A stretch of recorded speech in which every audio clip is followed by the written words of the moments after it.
సాధ్యమైనంత వరకు మీ చేతిలో ఉన్న బైబిల్ని చూసి చదవటానికి ప్రయత్నం చేయండి. పిలాతు గలిలయులైన కొందరి రక్తము వారి బలులతో కలిపి ఉండెను. రెండవ ఆ కాలమున అక్కడనున్న కొందరు ఆ సంగతి యేసుతో చెప్పగా, వారితో ఇట్లనెను, ఈ గలీలు అట్టి హింసలు పొందినందున వారు గలిలయందరికంటే పాపులని మీరు తలంచుచున్నారా? కారని మీతో చెప్పుచున్నాను. మీరు మారు మనసు పొందని ఎడల మీరందరూ అలాగే నశింతురు. సిలోయలోను దూరము పడి పదునెను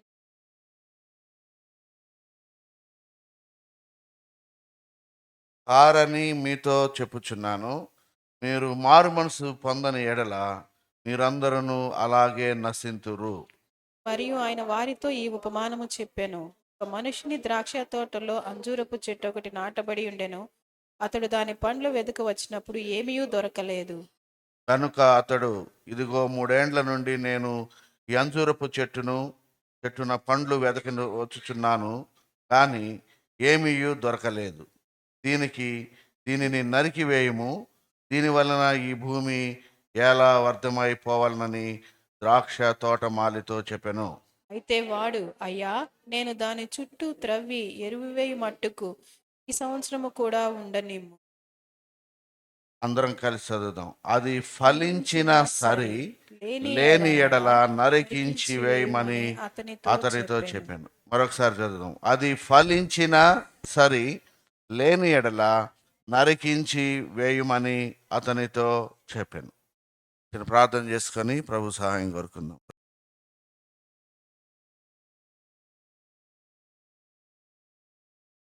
పిల్లలు, మనం చదివిన వాక్య భాగం మనకు బాగా తెలిసిందే. యేసు ప్రభు వారు మరి ఆయా ప్రాంతాల్లో సంచరిస్తూ మరి గ్రామం వెంబడి గ్రామము పరిస్థితులన్నిటినీ మరి ఆయన ఎరిగిన వాడై ప్రతి గ్రామానికి వెళ్ళి స్వార్థ ప్రకటన చేస్తూ వస్తున్నాడు. ఆయన ప్రకటన చేస్తూ గలిలయ పరిసర ప్రాంతాల్లోకి వెళ్ళినట్టుగా మనం చూస్తాం. అక్కడికి వెళ్ళినప్పుడు అక్కడ కొంతమంది మనుషులు కూడుకున్నారు. కొంతమంది మనుషులు వచ్చి ఏం చెప్పారంటే, ప్రభా నీకు ఈ సంగతి తెలుసా అన్నట్టుగా ఒక బ్రేకింగ్ న్యూస్ చెప్పబోయారు. ఒక బ్రేకింగ్ న్యూస్ చెప్తా ఉన్నారు. ఏంటో తెలుసా బ్రేకింగ్ న్యూస్? పిలాతు గలిలయలో ఉన్న కొందరి రక్తాన్ని వారి బలులతో కలిపేశాడు, తెలుసా మీకు ఈ సంగతి అని చెప్పాడు. పిలాతు కోపం వచ్చింది. ఎవరో కొంతమంది యూదులు దేవుని మందిరంలో యెరూషలేముకి వచ్చి యెరూషలేములో బలి అర్పించడానికి ప్రయత్నం చేస్తూ ఉన్నారు. వాళ్ళు గలిలయ నుంచి వచ్చారు. గలిలయలో నుంచి వచ్చిన ఆ ప్రజలు యెరూషలేములో బలి అర్పిస్తూ ఉండగా, ఆ బలి అర్పించే సమయంలో రోమా సైనికులు వచ్చి పడ్డారు. ఆ పిలాతు ఆధ్వర్యంలో పిలాతు మరి వారిని చంపమని శాసించడం వలన సోల్జర్స్, ఆ సైనికులు వచ్చేసి బలిపీఠం దగ్గరే ఆ బలి అర్పిస్తున్న వారిని చంపేసినట్టుగా కనపడుతుంది. ఆ వార్తను, ఇది యెరూషలేములో జరిగింది తెలుసా, దేవుని మందిరంలో జరిగింది తెలుసా, పెద్ద బ్రేకింగ్ న్యూస్ లాగా చెప్తా ఉన్నారు. చెప్తా ఉంటే అప్పుడు యేసు ప్రభువారు ఏమంటున్నాడంటే, వాళ్ళ హృదయాలు అంతరంగము లోపల ఏం ఊహిస్తున్నారో ఎరిగిన ప్రభు ఒక చక్కని మాట అక్కడ మాట్లాడుతూ ఉన్నాడు. ఆయన ఏమంటున్నాడు తెలుసా? ఆయన వారితో నేను ఈ గలిలయులు అట్టి హింసలు పొందినందున వారు గలిలయులందరికంటే పాపులని మీరు తలంచుచున్నారా?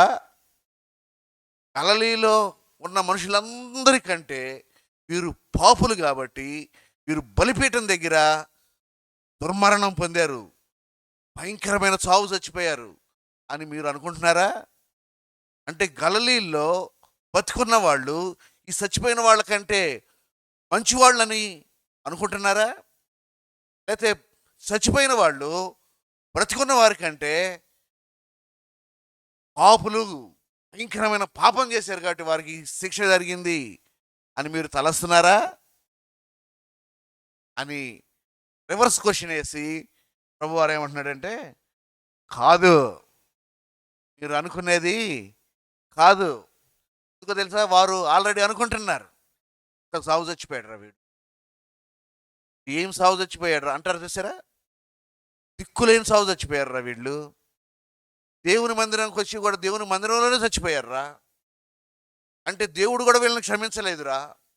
ఎన్ని తీర్పులు తీరుస్తున్నారు, ఎన్ని తీర్పులు తీరుస్తున్నారు.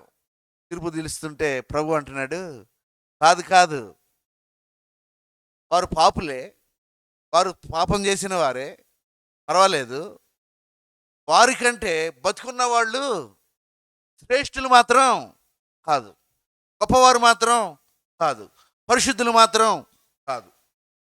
వారు అలా చచ్చిపోయారు, నశించిపోయారు. అట్లానే మీరు కూడా నశించిపోతారు, జాగ్రత్త. మీరు కూడా అదే చావు చేస్తారు, జాగ్రత్త అని ఆ మాట చెప్తూ ఒక మాట అంటున్నాడు చూడండి. మీరు మారు మనసు పొందని ఎడల మీరందరూ అలాగే నశింతురు. మీరు మారు మనసు కనుక పొందలేదనుకో, you don't change your mind, if you don't change your attitudes, ఈ హృదయంలో ఉన్న అంతరంగంలో ఉన్న పరిస్థితులు మార్చుకోగలేదనుకో, మీరు మారు మనసు పొందలేదనుకో, మీకు కూడా అదే గతి. వాళ్ళకి ఏ గతి పట్టిందో, మీరు బతుకున్నారు కాబట్టి మేము వాళ్ళకంటే గొప్పవాళ్ళగా అనుకుంటున్నారేమో, ఒకవేళ మీకు కూడా అదే గతి పట్టింది, జాగ్రత్త.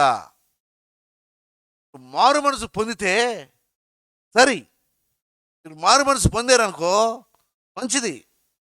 మీరు మారు మనసు పొందకుండా ఇంకా మార్పు చెందిన జీవితాలు చూపించకుండా జీవితంలో, ఇంకా నేను వాళ్ళకంటే గొప్పవాడిని, వీళ్ళకంటే గొప్పవాడిని కాబట్టి నేను బతుకున్నాను, నేను బతుకున్నానికి గల కారణం ఇదే, వాళ్ళకి యాక్సిడెంట్లు అవుతున్నాయి, వీళ్ళకి యాక్సిడెంట్లు అవుతున్నాయి, నాకు కానీ ఏం జరగట్లేదు అని వాళ్ళకంటే గొప్పవారిగా నువ్వు ఏమైనా ఎంచుకుంటుంటే కనుక, దేవుడు సూటిగా మాట్లాడుతున్న మాట ఏంటంటే, నువ్వు కూడా మారు మనసు పొందాల.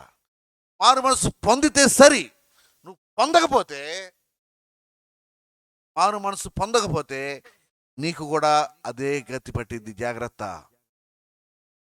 కృపగలిగిన వాడిని కనుక, కనికర సంపన్ను కనుక, కనికరాన్ని, కృపను, దయను పుష్కలంగా ప్రోక్షించేవాడిని కనుక, కృపా బాహుల్యత కలిగిన వాడిని కనుక, నేను ఇంకా అద్భుతమైన అగాపే ప్రేమను చూపించే దేవుని గనుక, అన్కండిషనల్ లవ్ నేను చూపించే దేవుని గనుక, ఇంకా నీవు నశించకుండా బ్రతికున్నావు, మారు మనసు పొందకపోయినా.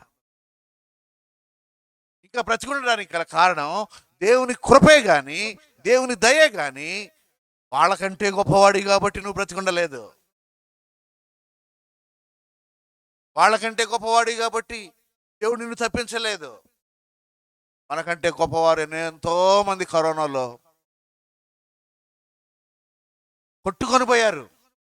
శ్రేష్టమైన వాళ్ళు, బలవంతులు, జ్ఞానవంతులు, ఎంతో ఉన్నతమైన తలాంతులు కలిగిన వాళ్ళు, ఎంతో ఉన్నతమైన ఆస్తులు, పదవులు కలిగిన వాళ్ళు, శాసించగలిగిన వాళ్ళు, వారు కాలంలో కలిసిపోయారు.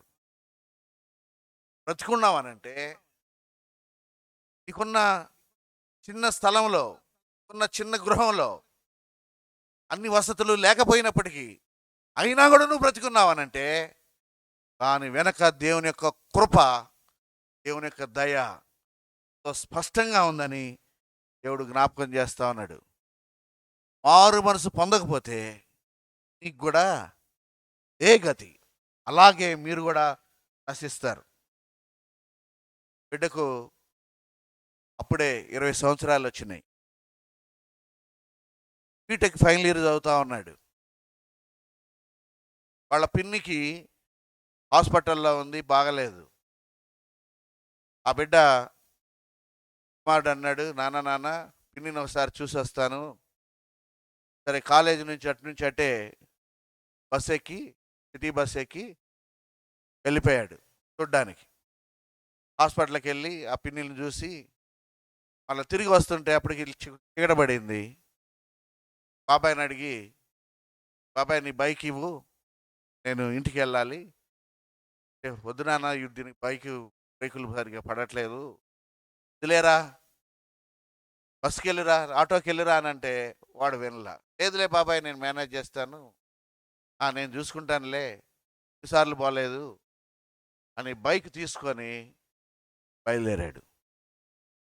ఇంటికి రాగానే ఒక 5 నిమిషాల్లో ఇంటికి వస్తాడనగా వాళ్ళ నాన్న ఫోన్ చేసి, ఎక్కడున్నావురా, చీకటి పడింది, బైక్ మీద వస్తున్నాను డాడీ, ఇంకొక 5 నిమిషాల్లో ఇంట్లో ఉంటానని. 5 నిమిషాలు అయిపోయింది, బిడ్డ ఇంటికి రాలేదు. ఆరో నిమిషంలో ఒక ఫోన్ వచ్చింది.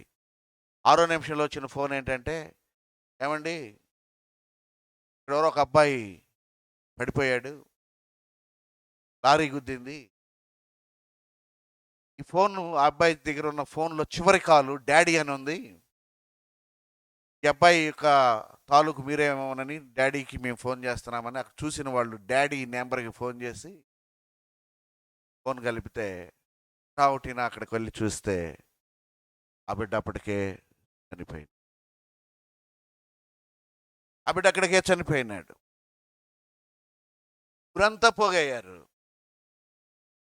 బాక్సులో ఆ బిడ్డ యొక్క శవం ఇంటికొచ్చింది. అంతిమయాత్ర. వేల కొలది ప్రజలు వచ్చారు. చూస్తుంటే అక్కడ ఒక దైవజనుడు కూడా చూడడానికి వెళ్ళాడు. ఆ దైవజనుడు చెప్తున్న మాట ఏంటంటే, అందరి మాటలు నేను వింటున్నాను, అందరు చెప్పుకునే మాటలు వింటున్నాను.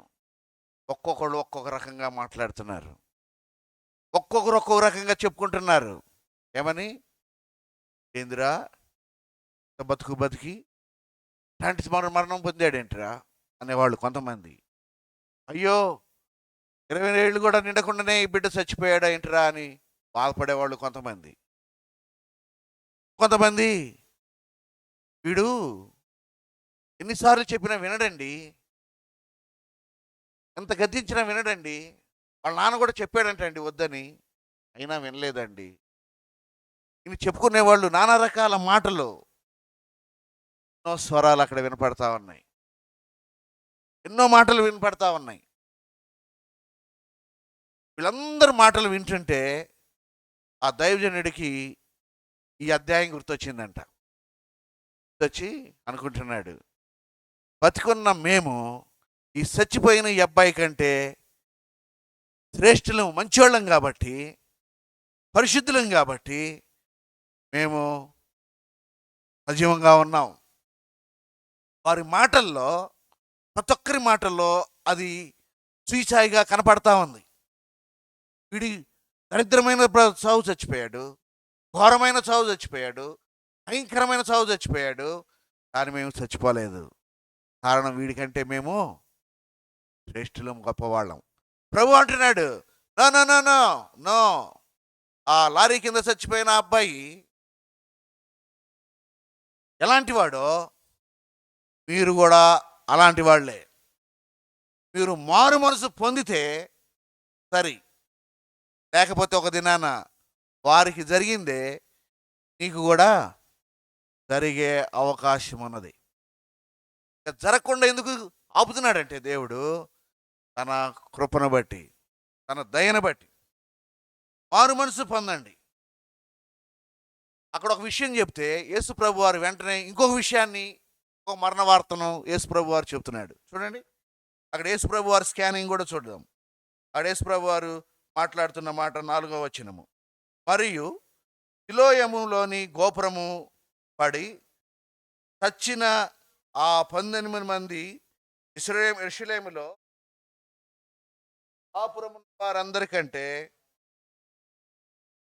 కాపురమున్న వారందరికంటే అపరాధులని తలంచుచున్నారా? కారని మీతో చెప్పుచున్నాను. మీరు మారు మనసు పొందిన ఎడల మీరందరూ అలాగే. ఇక్కడేమంటున్నారు? ఆ సిలువ అనే ఆ గోపురం దగ్గర గోపురం కడుతూ ఉంటే, ఆ గోపురం కనపడుతుంటే కడుతుంటే గోపురం కూలిపోయిందంట. కూలిపోయి 18 మంది చచ్చిపోయారు ఒకేసారి. Spot dead. ఆ రాళ్ళు పెద్ద పెద్ద రాళ్ళు మీద పడ్డాయి. 18 మంది ఒకేసారి చచ్చిపోయారు. చచ్చిపోతే ఇప్పుడు యేసుప్రభు వారు అంటున్నాడు, ఏమంటున్నాడు తెలుసా? ఆ చచ్చిపోయిన వాళ్ళు మీకంటే అపరాధులని మీరు తలంచుచున్నారా? వాళ్ళు ఎందుకు చచ్చిపోయారంటే వారు భయంకరమైన పాపం, మాకంటే గొప్ప పాపం చేశారు కాబట్టి వాళ్ళు అలా చచ్చిపోయారు అని మీరు అనుకుంటున్నారేమో. కాదు కాదు. ఎందుకు వాళ్ళు అలా చచ్చిపోయారంటే వారి సమయం వచ్చింది, చచ్చిపోయారు. వారు అపరాధులే. కానీ మీరు కూడా అదే సమయంలో వాళ్ళు ఎలాంటి వాళ్ళో, ఆ చచ్చిపోయిన వాళ్ళు ఎలాంటి వాళ్ళో, మీరు కూడా అలాంటి వాళ్ళే. మీరు కూడా అలాంటి వాళ్ళే. మీకు ఒక ఛాన్స్ నేను ఇస్తున్నాను. నేను ఒక ఛాన్స్ ఇస్తున్నాను మీకు. ఏంటో తెలుసా ఛాన్స్? మీరు మారు మనసు పొందితే సరి. మీకు ఒక ఛాన్స్ నేను ఇస్తున్నాను ఇప్పుడు. ఏంటంటే మారు మనసు పొందండి. మీరు మారు మనసు పొందితే సరి. ఒకవేళ మారు మనసు పొందకపోతే మీరును అలాగే నశింతురు. చూడండి, ఆ మాట చూడండి, 5వ వచనము. మీరు మారు మనసు పొందని ఎడల మీరందరూ అలాగే నశింతురు. ఇప్పుడు ఈ మాటలు చెప్పిన తర్వాత ఒక ఉపమానాన్ని ప్రభువారు చెప్తా ఉన్నాడు. ఒక చక్కని ద్రాక్షావనం ఉన్నది. ఒక మనుషుడు చక్కని ద్రాక్షావనాన్ని నాటుకున్నాడు. నాటుకుంటే ఆ ద్రాక్ష యొక్క తోటలో మధ్యలో ఒక అంజూరపు చెట్టు కూడా నాటించాడు. అంజూరపు చెట్టు నాటి చాలా కాలమైంది. అంజూరపు చెట్టు నాటబడింది, కానీ దాని పండ్లను వెతకి వచ్చినప్పుడు ఏమీ దొరకలేదు. యజమానుడు వచ్చాడు, అది పండ్లు కాసే వయసు వచ్చేసింది దానికి. మొక్క దగ్గరికి రాడుగా, అప్పుడే నాటిన మొక్క దగ్గరికి రాడుగా. పండ్లు కాసే వయసు వచ్చినాకేగా యజమానుడు కూడా ఆశించేది. కనుక పండ్లు కాసే వయసు వచ్చేసింది. వచ్చి దాన్ని తిరిగి చుట్టూ చూచి, దాన్ని తిరగచూచి పండ్లను ఆశించాడు. పండ్లు కాసే సమయంలో ఇది పండ్లు కాయటం లేదు. పండ్లు కాయటానికి ఇది ఇష్టపడట్లేదు. ఎందుకు పండ్లు కాయటం లేదో నాకు తెలియదు. అంజూరపు చెట్లు పండ్లు వెతకచున్నాను కానీ ఏమీ దొరకలేదు. దీనిని పేషెన్స్ అయిపోయింది. ఏమంటున్నాడు దేవుడు? ఆ యజమానుడు ఏమంటున్నాడు? దీనిని నరికివేయి, ఈ చెట్టును నరికివేయి. దీని వలన ఈ భూమి ఎలా వ్యర్థమైపోవాలనో, దీని వలన ఈ భూమి ఎందుకు వ్యర్థమైపోవాలి? పండ్లు కాయని చెట్టు నాకెందుకు? దీన్ని నరికేస్తే ఆ స్థలంలో ఇంకో చెట్టు వేయొచ్చు కదా. మంచిగా ద్రాక్ష తోట కాస్తుంది, చక్కగా కాయలు కాస్తున్నాయి. ఈ చెట్టు తీసివేసి ఆ స్థానంలో ఓ ద్రాక్ష చెట్టు, ఓ ఒలివ చెట్టు, లేకపోతే ఇంకో మంచి అంజూరపు చెట్టు నాటుకుంటే నాకు కాయలు కాస్తుంది కదా. ఈ చెట్టు ఉండి కూడా ఉపయోగమేమి? ఇది నాటబడి కూడా ఉపయోగమేమి? ఇంతకాలం దీన్ని పోషించి కూడా ఉపయోగమేమి? దీనిలో కాయలు లేవే, కనీసం పూత లేదు. కనీసం 4 రోజుల కన్నా పండుద్ది కదా అని ఆలోచించడానికి. పూత లేదు, పిందెలు లేవు, కాయలు లేవు. ఇది ఎందుకు భూమిని వ్యర్థం చేయాలి? భూమిని వ్యర్థపరుస్తుంది. ఇది నాటిన వానికి అసంతృప్తి కలుగు చేస్తుంది, పెంచేవానికి అసంతృప్తి కలుగు చేస్తుంది. ఆ యొక్క తోట యజమానికి తీవ్రమైన దుఃఖాన్ని కలుగు చేస్తుంది. చెట్టు ఎందుకు ఉండాలి? దీన్ని నరికివేయమన్నప్పుడు ఆ యజమానుడు దగ్గర పని చేస్తున్న తోటమాలి వచ్చాడు. తోటమాలి వచ్చి ఒక్క విన్నపాన్ని చేస్తా ఉన్నాడు. ఎంత చక్కని విన్నపం చేస్తున్నాడు. ద్రాక్ష తోటమాలితో ఏమని చెప్పాడో చూడండి. అయితే వాడు, అయ్యా, నేను దాని చుట్టూ తవ్వి ఎరువు వేయునట్లు ఈ సంవత్సరము కూడా నిమ్ము. ఈ సంవత్సరము కూడా ఒక్క సంవత్సరం అయ్యా.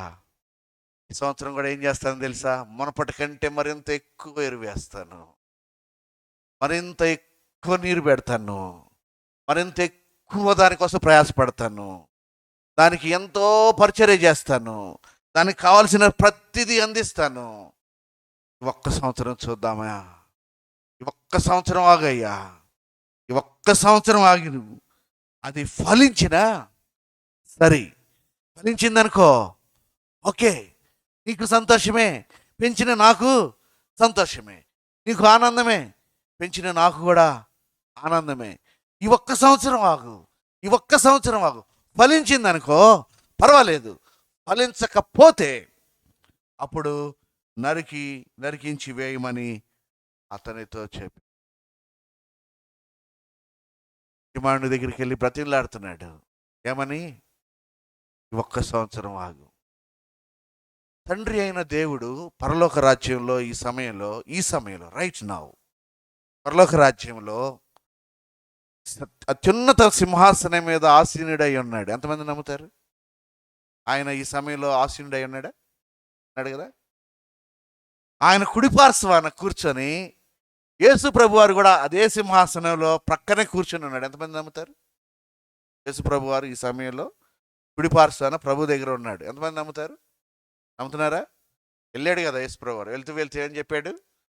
నేను వెళ్తున్నాను తండ్రి దగ్గరకు, మరలా వస్తాను, నేను వెళ్ళి మీ కొరకు స్థలాలను సిద్ధపరుస్తాను, మంచి ఇళ్లను మీ కొరకు కడతాను, ఆ స్థలాలను సిద్ధపరిచి మరలా తిరిగి వస్తాను. ఈలోపు మిమ్మల్ని బలపరచడానికి, మిమ్మల్ని నడిపించడానికి, మిమ్మల్ని తృప్తిపరచడానికి, మిమ్మల్ని ఆత్మలో పురికొల్పడానికి, వాక్యం బాగా అర్థమయ్యేటట్టు చేయడానికి, వాక్యాన్ని మీ జీవితంలో తీసుకుని రావడానికి, పాపం విషయంలో ఒప్పించడానికి, నీతి విషయంలో ఒప్పించడానికి, తీర్పు విషయంలో ఒప్పించడానికి నేను మీకు ఒక ఆదరణకర్తను పంపిస్తాను. ఆయనే పరిశుద్ధాత్మ దేవుడు. ఆయన్ని మీకోసం పంపిస్తాను. ఆయన మీలోకి వస్తాడు, మిమ్మల్ని ఇంకా సర్వ సత్యములోకి నడిపిస్తాడు, ఇంకా మిమ్మల్ని బలపరుస్తాడు, ఇంకా నేను చెప్పిన ప్రతి మాటను రూఢిపరుస్తాడు, వాక్యాన్ని వాక్యంగా మీకు అర్థమయ్యేటట్టు చేస్తాడు, వాక్య ప్రకారం నడిపేటట్టుగా సహాయపడతాడు. ఆయన పేరు ఆదరణకర్త. ఆయన మీకోసం దిగి వస్తాడు, మీ లోపలికి వస్తాడు, మిమ్మల్ని నడిపిస్తాడు, మిమ్మల్ని ఆయనకు అనుకూలమైన దేవాలయముగా మారుస్తాడు. దేవునికి ఆలయముగా మీ జీవితాలను, మీ హృదయాలను, మీ దేహాలను దేవునికి ఆలయముగా మారుస్తాడు, లివింగ్ టెంపుల్గా మారుస్తాడు. కనుక ఆయనకు మీరు అప్పగించుకోండి, ఆయనకు మీరు సంపూర్ణంగా లోబడండి. తోటమాలి అయిన ఒకవేళ యజమానుడు, తండ్రి అయిన దేవుడు యజమానుడు అనుకుందాం కాసేపు, వాడి మధ్యలో తేడా ఏమి లేదండి. మళ్ళీ ఇక్కడ తోటమాలి వేరు, యజమానుడి కథ ఎక్కువ, వేరియేషన్ తీసుకురావద్దు. కాసేపు ఊరికి అట్లా అనుకుందాం. తండ్రి అయిన దేవుడు తోట యజమాని అనుకుందాం. ఆ తోటను నీరు కట్టి దానికి చక్కగా ఎరివేసి అన్ని పరిచర్య చేసేవాడు యేసు ప్రభు అనుకుందాం కాసేపు. తండ్రి కుడిపార్శ్వన కూర్చొని యేసు ప్రభు వారు చేస్తున్న పని ఏంటి ఇప్పుడు? ఆయన నిద్రపోతున్నాడా? ఆయన ఏం చేస్తున్నాడో తెలుసా? ఆయన నీ కోసము నా కోసము విజ్ఞాపన చేస్తున్నాడు. ఇంటర్సెషన్, మన కోసం విజ్ఞాపన చేస్తున్నాడు. విజ్ఞాపన అంటే ఏంటి? ప్రార్థన అంటే ఏంటి? ప్రార్థన అంటే ఏంటంటే మన కోసం మనం అడుక్కోవటం. రోజు అడుక్కోవడానికి వస్తారు కదా చాలామంది, అనుకుంటా అడుక్కోవటం ప్రార్థన. అడగడం, ప్రభు దగ్గరికి వెళ్ళి అడగటం. అయితే ఈ అడగటంలో రెండు రకాలు. రోజు బయట ఎవరో అడుక్కునే వాళ్ళు వచ్చి గేటు దగ్గరికి వచ్చి అమ్మా అని అడుగుతారు కదా. అడిగినప్పుడు వాళ్ళు పిలిచే పిలిపేంటి? అమ్మా అనే. అదే టైంలో మీ ఇంట్లో నడి బెడ్ మీద కూడా ఉంటాడు. ఒక పాప ఉంటుంది, లేదా ఒక అబ్బాయి ఉంటాడు. వాడు ఏం చేస్తాడు తెలుసా? వాడు కూడా అదే పిలుపుతా, అమ్మా మమ్మీ అంటాడు. వాడు మమ్మీ అన్నాడు, వాడు అమ్మ అన్నాడు, ఆ బయటోడు కూడా అమ్మ అన్నాడు. వీళ్ళిద్దరికి తేడా ఏంటి? వీళ్ళిద్దరికి తేడా ఏంటంటే రిలేషన్లో ఉన్నవాళ్ళు, రిలేషన్లో లేనివాడు. దేవునితో సంబంధులు, దేవునికి దూరస్తులు. దేవుని యొక్క దూరస్తులు ప్రార్థన చేసినప్పుడు ఎట్లా ఉంటుందంటే అడుక్కునే వాళ్ళు ప్రార్థన చేసినట్టు ఉంటుంది. వేస్తాం, లేకపోతే కానీ ఇంట్లో నడిబొడ్డులో ఉంటాడు చూసా, బెడ్ మీద కూర్చొని ఉంటాడు ఒకడు. కూర్చొని మమ్మీ టీ అంటాడు. టీ అనగానే మమ్మీ ఏం చేస్తుంది? బోర్నవేటా అనగానే బోర్నవేట, మిల్క్ అనగానే మిల్క్, అన్నీ వస్తూ ఉంటాయి, బెడ్ మీదకే వస్తూ ఉంటాయి. వాడెవరంటే ఈ కడుపును పుట్టిన నీ కుమారుడు. కనుక యేసు ప్రభు వారు ఆయన అమూల్యమైన రక్తంతో కడగబడిన ప్రతి ఒక్కరిని కూడా ఆయన గృహంలో ఆయన సొంత సంపాద్యముగా ఆయన బిడ్డలుగా చూసుకుంటున్నాడు. కనుక వారు కేకలు వేస్తే మొదట అమ్మ ఇద్దరు ఒకేసారి పిలిచారు అనుకో, బయట గేటు బయట ఉన్నవాడు ఒక పిలుపు, గేటు లోపల ఉన్నవాళ్ళు కూడా, ఇంటి లోపల ఉన్నవాళ్ళు కూడా అదే ఒకేసారి పిలిచారు అనుకో. అమ్మ ఎవరిని అటెండ్ చేస్తా? ఫస్ట్ ఎవరి దగ్గరికి వెళ్ళింది? మొట్టమొదట ఇంట్లో ఉన్నవాడి దగ్గరికి వెళ్ళిద్దా, బయట ఉన్నవాడి దగ్గరికి వెళ్ళిద్దా? ఆగయ్యా నువ్వు కాస్త ఆగు, లేదా పక్క వెళ్ళిరా, ఇంటికి వెళ్ళిరా, ముందు ఇక్కడ అర్జెంట్ పని ఇంకోటి ఏదో ఉంది అని ఇంట్లో ఉన్నవానితో మాట్లాడద్ది. ఇంట్లో ఉన్నత వాడిని అటెండ్ చేస్తుంది మొట్టమొదటి. మన ప్రభువు కూడా అంతే. మన ప్రభు ఆయనతో రిలేషన్లో ఉన్నవాళ్ళు, ఆయనతో సహవాసంలో ఉన్నవాళ్ళు, ఆయనతో పెనవేసుకున్న వాళ్ళు, ఆయనను ఆనుకొని ఉన్నవాళ్ళు, ఆయనకు అంటి పెట్టుకున్న వాళ్ళు, ఆయన యందు నిలిచి ఉన్నవాళ్ళు, ఆయన యందు పెనవేసుకున్న వాళ్ళు, అబైడ్ విత్ గాడ్. దేవుడు ఎవరితో అయితే మనం పెనవేసుకుపోయామో ఆ ప్రభు మన యొక్క స్వరాన్ని మొట్టమొదట వింటాడు. మన కొరకు ఇంటర్సెషన్ చేస్తూ ఉంటాడు. మన కొరకు ఒకవేళ తప్పిపోయామే అనుకోండి, జారిపోయామో అనుకోండి, ఏదో నేను ప్రమాదానికి గురైపోయామో అనుకోండి, దేవుడు వెంటనే యేసుక్రీస్తు ప్రభు వారు ఏమంటాడు తెలుసా? అయ్యా ఆ బిడ్డను క్షమించవా, నన్ను చూడు ఒకసారి, ఆ బిడ్డ కోసం నేను రక్తం కార్చాను, ఆ బిడ్డ కోసం నేను ప్రాణం పెట్టాను, ఆ బిడ్డ కొరకు నేను సమస్తం చేశాను, ఒక్కసారి నన్ను చూసి, నా ముఖం చూసి అతన్ని క్షమించవా, నా ముఖం చూసి అదిగో ఆ బిడ్డను క్షమించవా అని దేవుడు మన నిమిత్తము ఆయన వేడుకుంటాడు. తోటమాలి కూడా ఏం చేస్తున్నాడు?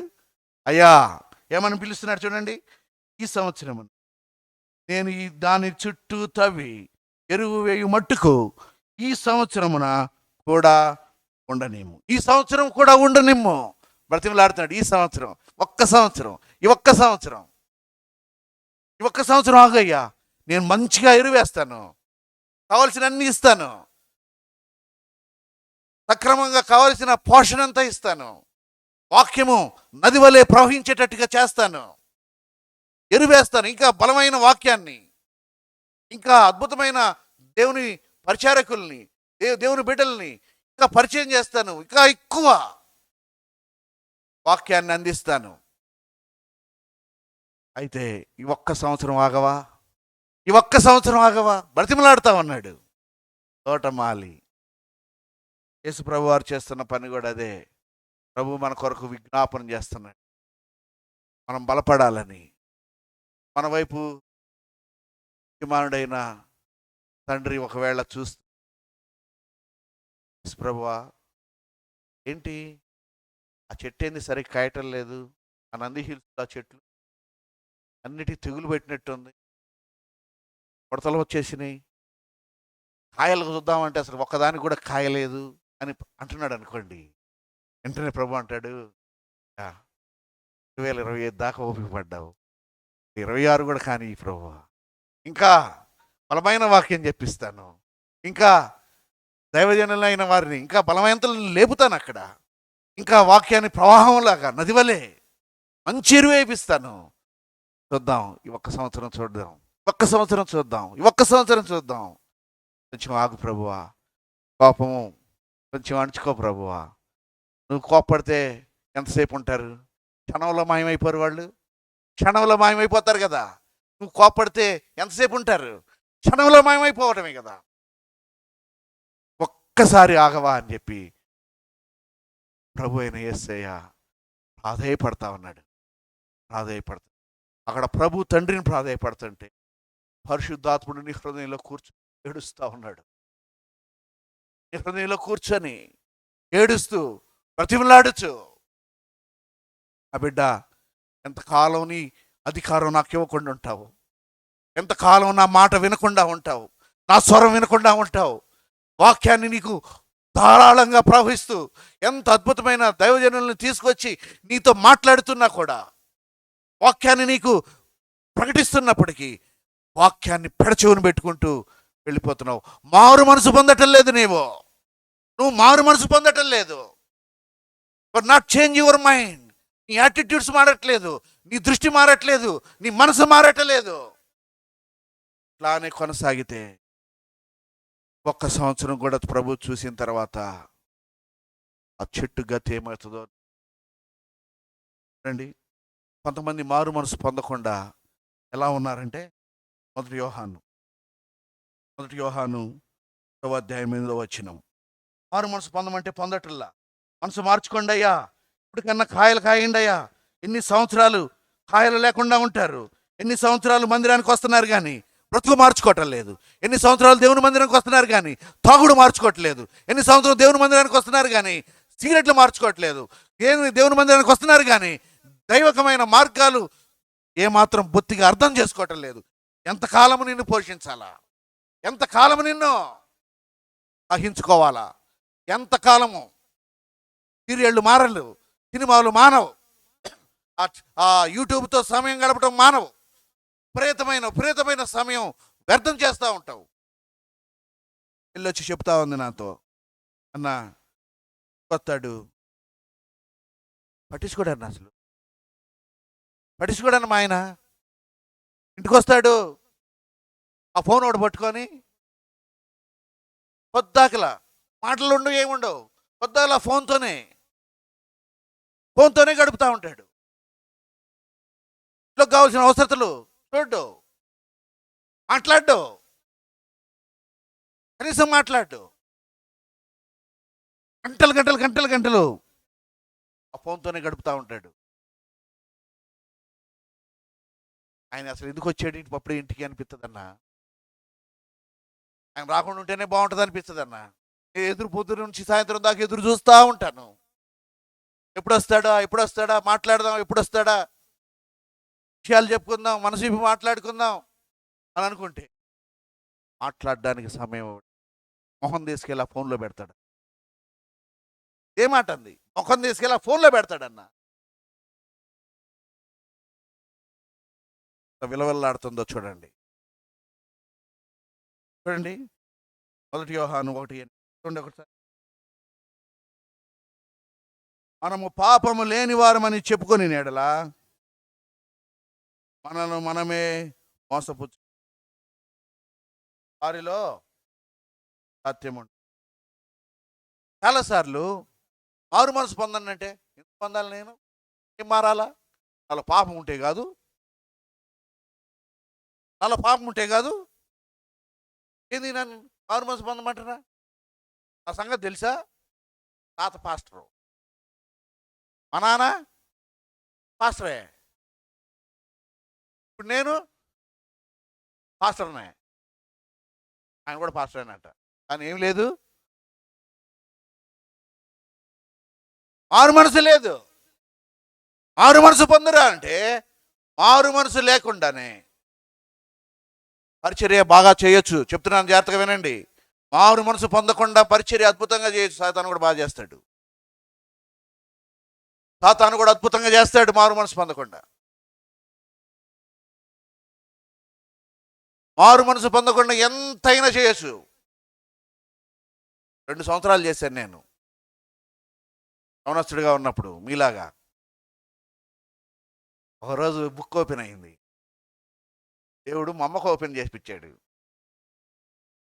మా అమ్మకు అర్థమైపోతుంది, వీళ్ళేమి లేవు, కాయలు లేవు. దేవుడు చూపించాడు, వీడు కాయలు లేవు. మా అమ్మకు చూపించగానే అప్పుడు అర్థమైపోయింది, ఓహో వీడు మందిరంలో చేసేదంతా కూడా ఏంటి, వేషం. మందిరంలోనే పడుకుంటాను నేను. ఇంట్లో పడుకోను నేను అసలు. పడుకునేదాడా మందిరంలోనే. మందిరంలోనే మధ్యలో పడుకుంటాను మళ్ళా. కానీ ఏమి లేదు నాకు, దేవునికి నాకు మధ్యలో కనెక్షన్ లేదు. వేషధారి జీవితాన్ని జీవిస్తున్నా. బాప్తిసం తీసుకున్నాను. బాప్తిసం తీసుకొని కూడా దేవునితో ఉన్న రిలేషన్ పోగొట్టుకొని, దేవునితో ఉన్న కమ్యూనికేషన్ పోగొట్టుకొని, ఆ చల్లని మెల్లని స్వరాన్ని వినే అద్భుతమైన ఒక వ్యక్తిని ఒకప్పుడు నేను. కానీ ఇప్పుడు ఏమైపోయానంటే ఆరిపోయాను. మారు మనసు పోయింది. మార్పు చెందాలని అడుగుతుంటే ఎన్నిసార్లు మా అమ్మని ఎదురిచ్చాను తెలుసా? "ఆ? నేనేం చేశాను? నేను తప్పు చేస్తే కాదు. నేను తప్పు చేశానా? ఏం చేశాను చెప్పు?" మళ్ళీ ఎదిరించటం. లోపల నీ హృదయం, నీ మనస్సాక్షి నిన్ను గుచ్చుతున్నప్పటికీ, నీ మనస్సాక్షి నీ మీద నేరారోపణ చేస్తున్నప్పటికీ, నీవు చచ్చిపోతే డైరెక్ట్గా నరకానికి వెళ్తావనే నీ మనస్సాక్షి నీకు చెబుతున్నప్పటికీ, అమ్మ నాన్న ఏం చేస్తాం తెలుసా? ఎదిరిస్తాం. ఎదిరించి నాలో ఏముంది తప్పు, నాలో ఏముంది చూడండి. ఏమనుకుంటున్నాడు? నాలో పాపము లేదని. మనము పాపము లేదని చెప్పుకొని నేడలా మనల్ని మనమే మోసపుచ్చు. జాగ్రత్త. మారు మనసు పొందినవాడే క్రైస్తవుడు. పేరు మార్చుకున్నంత మాత్రాన క్రైస్తవుడు కాదు. బాప్తిసం తీసుకున్నంత మాత్రాన క్రైస్తవుడు కాడు. క్రీస్తుని లోపల జీవించేవాడే, క్రీస్తుని కలిగి జీవించేవాడే, క్రీస్తు కొరకు బ్రతికేవాడే, క్రీస్తును జీవితంలో చూపించేవాడే నిజమైన క్రైస్తవుడు. కానీ ఈస్టర్ తెలుసు మనకి, సూపర్గా తెలుసు, క్యారల్స్ అబ్బా అద్భుతంగా తెలుసు. మనకు తెలియని ఏమున్నాయి? మనకు అన్నీ తెలుసు. వాయిద్యాలు కొట్టడం తెలుసు, మైకులు పెట్టడం తెలుసు,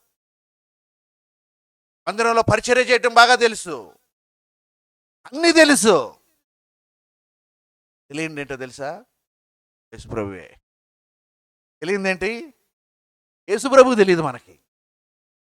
యేసుప్రభుతో ఉన్న సహవాసం, ప్రభుతో సంబంధం, ప్రభుతో రిలేషన్, ప్రభువుకి దగ్గరగా ఉండటం అండి. సమస్యలు వస్తే పడి ప్రార్థన చేస్తాం కదా. సమస్యలు వస్తే ఏం చేస్తాం? పడి మోకాళ్ళు అరగాల. సమస్యలు వస్తే గనక మోకాలు పెట్టి ఏడ్చి ప్రార్థన చేస్తాం. సమస్య పోతే కంటికి కూడా కనపడడం, కన్నుకు కూడా దొరకడంటారు కొంతమంది కదా. సమస్యలన్నీ అది తీరినాయి అనుకోండి, ఏం చేస్తారు? పాట రాసిన నేను రాసిన సమస్యలన్నీ పోయాక, అక్కర్లన్నీ తీరినాక, అన్నీ సమకూడినాక కనపడ్డు ఇక. మారు మనసు పొందు. ఈరోజు ప్రభు అంటున్నాడు, నీవు మారు మనసు పొందు, టర్న్ బ్యాక్. మరలా నువ్వు మారు మనసు పొందాలా. చూడండి, ఇంకో మాట చూద్దాం.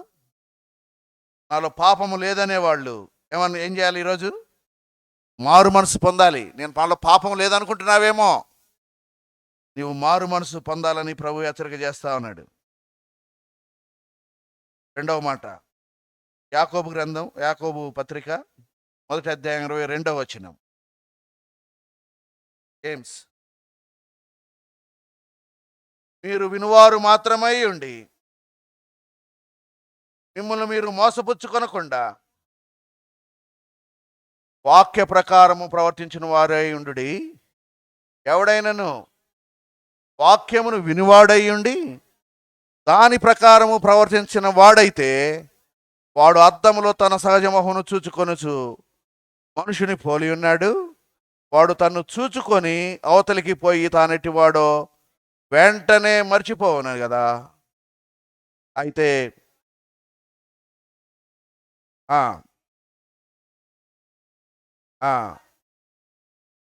విని మర్చువాడు కాక క్రియను చేయువాడై ఉండి తన క్రియలో ధన్యుడగును. ఆ పైన మనం చూసినప్పుడు మీరు మాత్రమారై ఉండి మిమ్మల్ని మీరు మోసపరుచుకొనబాకండి. ఇంకో రకమైన మోసం, రెండో రకమైన మోసం. రెండో రకమైన మోసం ఏంటో తెలుసా? మాత్రమే వింటాను, ఎంతైనా చెప్పు వింటాం కానీ చెయ్యం. ఎంతైనా చెప్పు వింటాం కానీ చెయ్యం. సైతానికి 4 ఫ్రెండ్లు ఉన్నారు తెలుసు కదా. ఒకటి ఫ్రెండ్ ఏంటి? వాడు మందిరానికి రానేవాడు, వాడు అక్కడే బ్లాక్ పెట్టేశాడు. రెండోది, వాడు కూర్చొని ఒకళ్ళు వచ్చి వాడిని దాటి వచ్చి కూర్చున్నాం అనుకో, కూర్చొనేవాడు, మధ్యలో ఫోన్ వస్తుంది, ఏదో సీరియస్గా లేచి వెళ్ళిపోతుంటాడు ఫోన్ పట్టుకొని. ఏం చేశాడు తెలుసా? ఆ ఫోన్ తెప్పించింది ఎవరు అనుకున్నారు? ఫ్రెండ్ అనుకుంటున్నారు మీరు. ఫ్రెండో లేదు ఇంకోడో కాదు, దెయ్యమే. వాక్యం వినకుండా చేసేది ఎవరు? ఎత్తుకొని పోతుంటాడు. ఆ గేటు దగ్గరికి పటాపటా బాధాలనిపిస్తుంది అన్న, పాపం వస్తుంది. ఆ మధ్యలో లేచేవాళ్ళని చూస్తాడు, పోతారు. కొడితే మళ్ళీ రారేమో, నా బాధ నాది.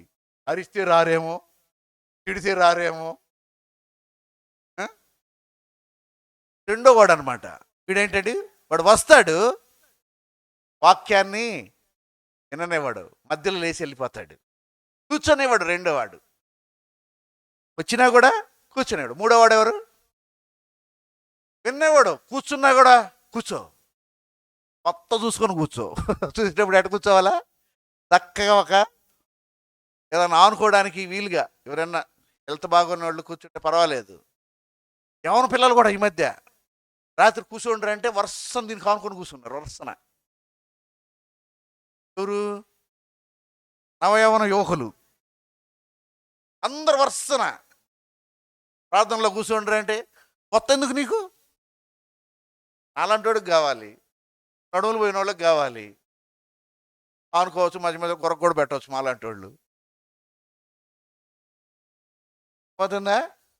కూర్చున్నా కూడా వాడు ఏం చేయడు, విననేవాడు. మీరు ఇక్కడే ఉంటారు, ఎక్కడో ఆలోచిస్తుంటారు, వర తెచ్చి పెట్టాడు, కొండ వచ్చాను, బతికి నాకు ఉంటుండదు, నా పరిస్థితి అని ఆలోచించేవాళ్ళు కొందరు. ఎవరో బాగా చేసి వచ్చేసరికి ఉండదో అని బాధపడేవాళ్ళు కొంతమంది. ఈ పనికి మన పాత్ర కూడా రాలేదు, మద్యం తాగేస్తాడేమో, వచ్చేసరికి ఉండదో ఆలోచించి కొంతమంది నానా రకాల ఆలోచనలు. ఇక్కడ వస్తారు, కూర్చుంటారు, వాక్యం వింటారు, వింటున్నట్టుగా ఉంటారు, కానీ వాడేం చేయడు. నాలుగో వాడు ఉన్నాడు, చాలా ప్రమాదకారి. వాడేంటంటే ఇస్తాడు, చాలా మంచోడు అనుకున్నారు, వాడు విననిస్తాడు మిమ్మల్ని, కానీ ఏం చేయలేడు. వాక్యము విననిస్తాడు కానీ ఆ వాక్య ప్రకారము చేయనివ్వడు. వాడే వీడు మనం చదివిన దానిలో. ఇదేంటి తెలుసా? Most dangerous person. సాతాను యొక్క క్రూలో చాలా డేంజర్. ఏం చేస్తున్నాడంటే, వాక్యాన్ని మీరు వినుమాత్రమై ఉండి మిమ్మల్ని మీరు మోసపరుచుకొనబాకండి, వాక్య ప్రకారం ప్రవర్తించిన వారై ఉండండి. వాక్య ప్రకారం ప్రవర్తించాలి. విన్నదాన్ని విడిచిపెట్టారనుకో, పండే దేవుడు తప్పకుండా దాని గురించి లెక్క అడుగుతాడు. విన్న ప్రతి దాని గురించి దేవుడు లెక్క అడుగుతాడండి. మరి తప్పకుండా ప్రతి విన్నారా, తప్పకుండా మీకు దేవుడు లెక్క అడుగుతాడు. అంతే. మీరు వాక్యం విన్న ప్రతి వాక్యానికి దేవుడు లెక్క అడుగుతాడు. వినని దాని గురించి ప్రభు పట్టించుకోడు. ప్రభు తీర్పులో ఎట్లా ఉంటుందో తెలుసా? ప్రభు తీర్పులో ఇద్దరు వెళ్ళామనుకోండి, ఉదాహరణకి నేను కొద్దిగా దైవజనుడిగా కూడా ఉన్నాను కాబట్టి, ప్రార్థన కూడా ఎక్కువ, అంటే ఈ వాక్యాన్ని కూడా ఎక్కువ బోధిస్తాను కాబట్టి నేను వెళ్ళాను. నాతో పాటు ఒకళ్ళు వచ్చారు, సురేష్ వచ్చాడు. ఇద్దరం ఒకసారి వెళ్ళాం. సురేష్ని పిలిచి, సురేష్, నా గురించిన సత్యం నీకు కరెక్ట్గా నాకు 3 తెలుసు. మూడిట్లో ఎన్ని చేసావు అని అడుగుతాడు. ఇప్పుడు తెలుసు కదా నీకు, 3 సత్యాలు తెలిసినాయి. ఆ 3 సత్యాల్లో నువ్వు ఎన్ని చేసావు అంటాడు. ఎన్ని చేసావు అన్నప్పుడు సురేష్ ఆ 3 చేశానయ్యా అన్నాడు. ఓకే, ఏది నీ పేపర్? దాని మీద స్టాంప్ వేస్తాడు. ఏమంటే స్టాంప్ వేస్తాడు తెలుసా? ఇప్పుడు తెలుసు, ఇప్పుడు చేశాడు కాబట్టి 100 పడ్డాయి మార్క్. నన్ను పిలిచాడు. నన్ను పిలిచి నన్ను ఏమన్నాడు, నీకేం తెలుసయ్యా అన్నాడు. అసలు నిండవు 3 కానీ నాకెన్ని తెలుసు? 10 తెలుసు ప్రభు అన్న. తెలుసా? 10లో ఎన్ని చేసావు బాబు? 7 చేశా అనుకో. ఓ 7 చేసావా 10లో అని నాకేం వేసాడంటే 70 మార్కులు వేసాడు. అదేంటి ప్రభా, వాడికి 3 వాడికి తెలిసింది. వాడు 3కి 3 చేసినందుకు వాడికి 100 వేసావు, నాకెందుకు 70 వేసావు అన్నావు అనుకో. అది తెలిసి కూడా ఎన్ని చేసావు? 7 చేసావు కాబట్టి 70 మార్కులు.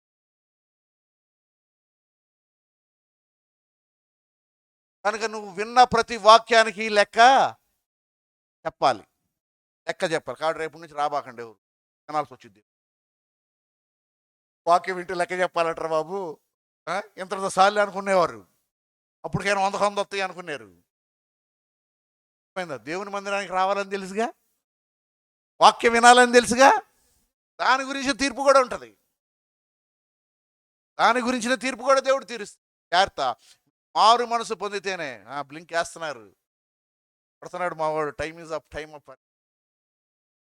ఒక ఛాన్స్ ఇస్తే ఒక 5 నిమిషాల్లో 7 అంశాలు చెప్పాలనుకున్నా. ఎన్ని అయిపోయినాయి? సెక్షన్ అయిపోయింది. 7లో 2 అయిపోయినాయి. మొదటిదేంటి? మారు మనసు పొందాలి. ఎవరు పొందాలి మారు మనసు? నాలో పాపం లేదనుకునే వాళ్ళు మొట్టమొదట మారు మనసు పొందాలి. రెండో వాళ్ళు మారు మనసు పొందాలి. ఎవరు పొందాలి మారు మనసు? రెండో వాళ్ళు. విని గైకొనని వాళ్ళు. వాక్యాన్ని వింటాం కానీ వాక్యాన్ని గైకొనరు. వారు కూడా ఏం చేయాలో తెలుసా? మారు మనసు పొందాలి. ఈరోజు వాక్యాన్ని మాత్రం వింటున్నాను కానీ వాక్య ప్రకారం నేను జీవించటం లేదు అని దేవుని యొక్క ఆత్మచేత ఎవరైనా గుచ్చబడుతుంటే ఈ సమయంలో వారు ఏం చేయాలంటే మారు మనసు పొందాలి. మాత్రమే ఉండొద్దు, వాటిని గైకొనాలి. అంటే వాటి ప్రకారం విధేయత చూపించాలి. దేవుని వాక్యానికి విధేయత చూపించాలి. ఒక అంశాన్ని మాట్లాడుకొని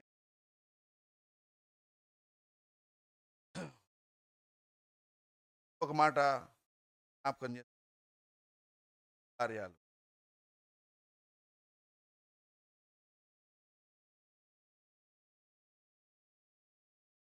8వ అధ్యాయం 22. కార్యాలు. మానుకొని కాబట్టి ఈ నీ చెడుతనము మానుకొని మారు మనస్సును మనసునందు ప్రభువును వేడుకొనుము. ఒకవేళ నీ హృదయాలోచన మంది పైకి చాలా బాగుంటారు, పవిత్రంగా కూడా ఉంటారు.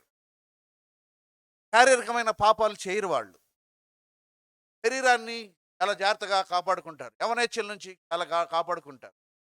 ఫిజికల్ రిలేషన్స్, ఆ పాపం సంబంధించిన కార్యక్రమాలు వాళ్ళు చెయ్యరు, రిఫ్లెక్ట్ చేస్తారు. ఇదే కానీ ఎక్కడ చేస్తారు తెలుసా? మనస్సులో చేస్తారు, ఈ ఆలోచనలో చేస్తారు. హార్ట్ లైఫ్ అనేది హార్ట్ లైఫ్లో చేసి వారం ప్రభు ఏమన్నాడు? మోహపు చూపుతో వాడు వ్యభిచారం చేసిన దానికంటే కూడా ఘోరమైన పాపంగా దేవుడు దాన్ని పెంచి. ఆలోచనల్లో, హార్ట్లో మనం చేసే ప్రతి పాపాన్ని కూడా ప్రభు హార్ట్ లైఫ్. ఒకవేళ అక్కడ బలహీనంగా ఉన్నామేమో, మారు మనసు 3 విషయాలు మనకు. నాలో పాపం లేదనేవాళ్ళు ఎలా మారు మనసు పొందాలి. రెండవది, వాక్యాన్ని విని విడిచిపెట్టేవాళ్ళు కూడా ఏం చేయాలా? మారు మనసు పొంది వాక్యాన్ని గైకొనాలి. మూడవది, రెండవది, ఈ ఆలోచనలు కూడా జాగ్రత్తగా కాపాడుకోవడం.